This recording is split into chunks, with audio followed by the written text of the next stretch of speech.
Dialogue with a Doctor, featuring Southwest Florida's leading physicians.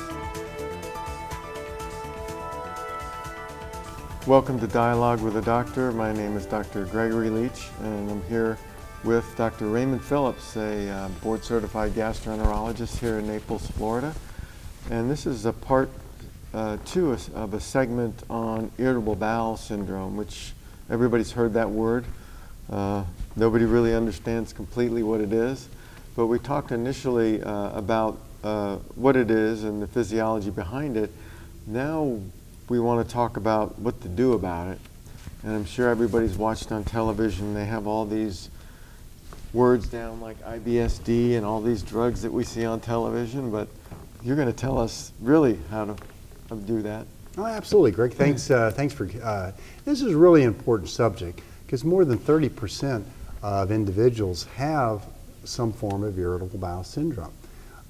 It's a little bit more prevalent among women than men, but it affects a large percentage of the population. Now, many people will have very mild versions, but those individuals who have the more moderate to severe symptoms, it can really be quite affecting in terms of their social life, professional life, and so it can be quite a difficult circumstance.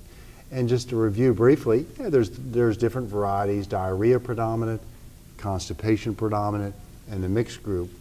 And over the years, in terms of efforts for treatment, it had been driven principally based on symptoms. You know, for example, if someone was constipated, we'd give them a laxative. If they were having diarrhea, we'd give them something to slow the frequency of movements. And the classic one there would be Imodium or loperamide, which would help slow the intestinal activity. Lomotil, another agent that slows intestinal activity, is also been used, but it's not as enthusiastic because Lomotil has some narcotic abuse potential, so we don't use that as readily or as often. But with an increasing understanding of the GI tract and how it functions, we've been able to identify different medications that have been useful for diarrhea predominant as well as constipation predominant irritable bowel syndrome. And really, since we have a variety of different new medications, it gives us a much greater opportunity to expand what we can do. Because in years past, for almost 50 years, we would use medications such as Bentyl or Levsin, medications that would slow intestinal activity. Or we would give extra fiber, like Metamucil or Citracel to individuals that had constipation. And the difficulty is that sometimes these medications, like drugs like Bentyl, which are drugs that slow intestinal activity, can have their own side effects, such as dry mouth or dry eyes or trouble urinating, and medications such like fiber additives, like fiber supplements, can actually generate more intestinal gas and accentuate bloating, and so which is one of the principal symptoms that individuals will experience. So our efforts in the last 15 years have been directed toward trying to find symptoms that were effective, symptomatic treatment that was effective, but wouldn't really provoke more side effects. And in the last 5 years, there's been a sort of proliferation of these medications. And I thought it'd be worthwhile to talk about some of these things so people have an understanding of how they work and how they could potentially be used. For constipation predominant irritable bowel syndrome, a number of years ago, a particular medication was developed called Miralax, which is polyethylene glycol. If those of you with a chemistry background remember ethylene glycol, active ingredient in antifreeze, but with the that'll kill you. Yeah, yes, indeed. A popular agent in murder mysteries, and has a sweet flavor, so it can be mixed with certain foods without any problem. But the ethylene glycol in this context was modified into a very, very large molecule that can't possibly be absorbed, extraordinarily safe, but when taken with fluid, it retains the fluid in the GI tract. So when you take this product, Miralax, with a certain volume of fluid, that volume of fluid is maintained within the GI tract, is not absorbed and able to propagate through the mouth down to the other end. And so when you take 8 ounces of this on a daily basis, within a couple of days you start having evacuations of this 8 ounces of fluid. So you're able to have regular bowel movements that are and minimize any difficulty with hard bowel movements or difficult evacuations. So Miralax has been, a useful medication for constipation predominant irritable bowel syndrome. Other medications in that category, that have been useful or that have come out fairly recently, a drug called Amitiza that works in a different way in terms of stimulating fluid production within the small intestine. Sometimes it can cause nausea, but generally it's been useful. There's a newer medication called Linzess that similarly also stimulates the accumulation of fluid within the small intestine and has been associated with diminished sensation of bloating and cramping. So it's useful for those individuals who have less frequent movements. Now, I should say that anything we do should, of course, be prefaced by an effort to really optimize a person's fluid intake. If you're dehydrated, you're going to have a tendency toward constipation.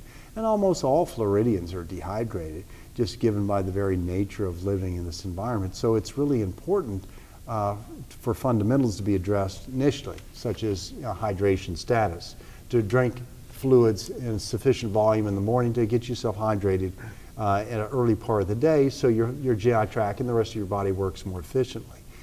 Similarly, in terms of taking an adequate amount of fiber throughout the day is useful, but there's a limit toward the effect of fiber. And even if you follow your mother's advice to a T in terms of eating your fruit and vegetables and drinking fluid, individuals with constipation predominant irritable bowel syndrome, they still will not respond. And so other newer innovations such as Amitiza, Miralax, and Linzess have been welcome for them. Now, on the flip side, we had those people with diarrhea predominant irritable bowel syndrome. And for them, a medication was available 15 years ago called Olesitron or Lotrenex. Unhappily, it led to issues in terms of damage to the colon in some individuals. It worked so well, it caused such severe constipation in some individuals that it caused a damage to the colon, and so it was for a time taken off the market and then reintroduced about 10 years ago with restrictions. So it is available for those people with severe diarrhea predominant IBS. A recent innovation is the use of Xivaxin, which is an antibiotic. And we'll talk more about that in a minute. My God, take a sip of water because my throat's getting dry here. I'll join you. Thanks. So, Xivaxin, which is an oral antibiotic, is really, really interesting because it's not absorbable, only works on the GI tract, and it was found in a randomized placebo-controlled trial across the United States to actually make a substantial improvement of symptoms in terms of overall sense of well-being as well as abdominal symptoms in those individuals with diarrhea predominant irritable bowel syndrome. Frequency of movements, diminished bloating, and overall sense of well-being. And that effect would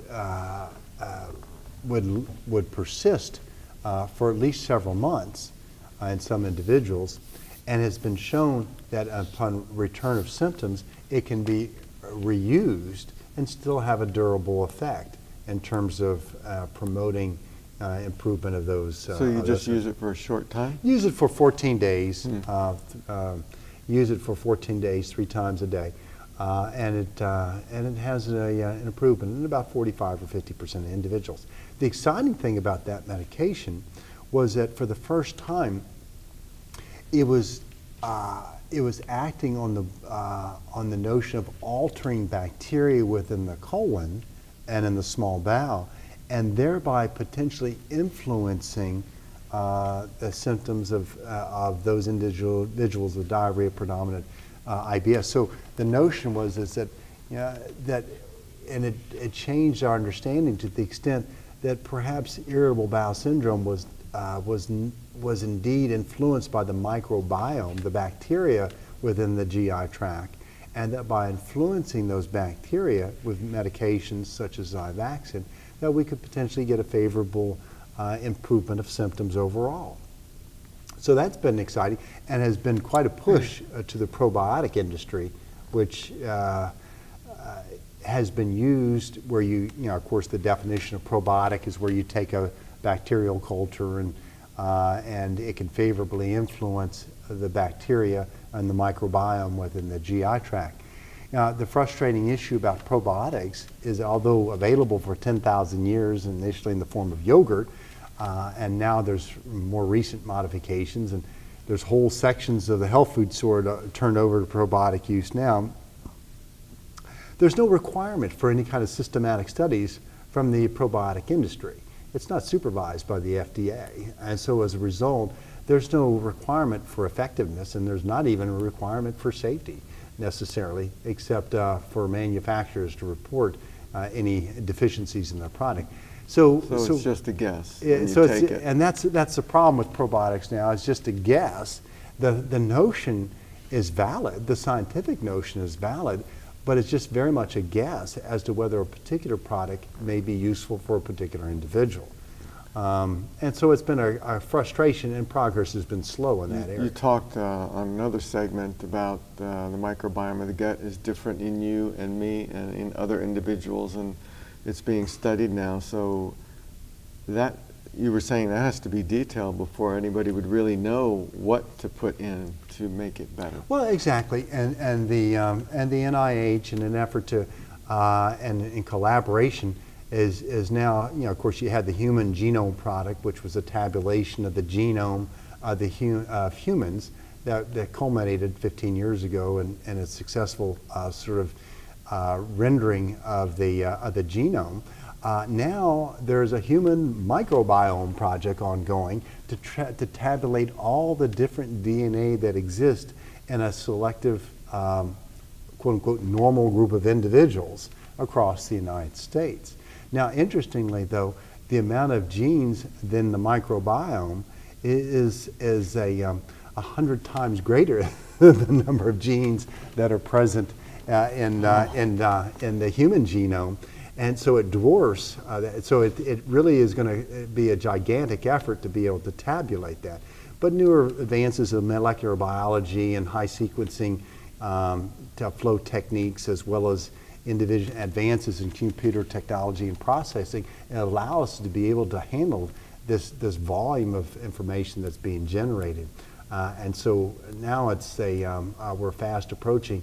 But once we understand what's normal, and then we can investigate what's abnormal in individuals with, say, irritable bowel syndrome, and see if indeed we can find some means of being able to influence the microbiome in some selective fashion, perhaps through probiotics.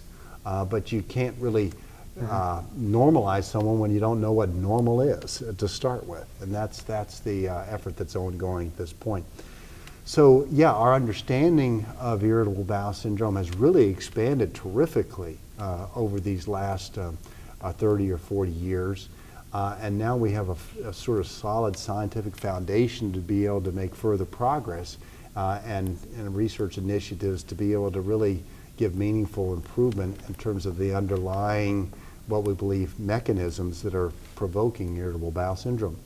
Just to digress for a moment, in individuals with constipation predominant irritable bowel syndrome, we're discovering that certain varieties or species of bacteria that produce methane tend to provoke constipation. And that if you can use a probiotic or antibiotic to direct your efforts towards suppressing those methane producing or methane production, it can in turn lead to a circumstance where you get improvement of constipation.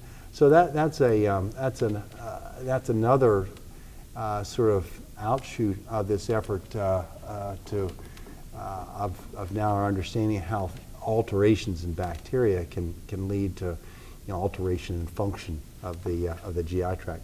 So it's an exciting time, but there's much that can be done now before we have a full understanding in terms of allowing and giving improvement to people that have symptoms. And it's becoming more complex. Every time I hear you, I learn a lot more. Oh yeah, it's extraordinarily complex, and it's just more interesting as a result.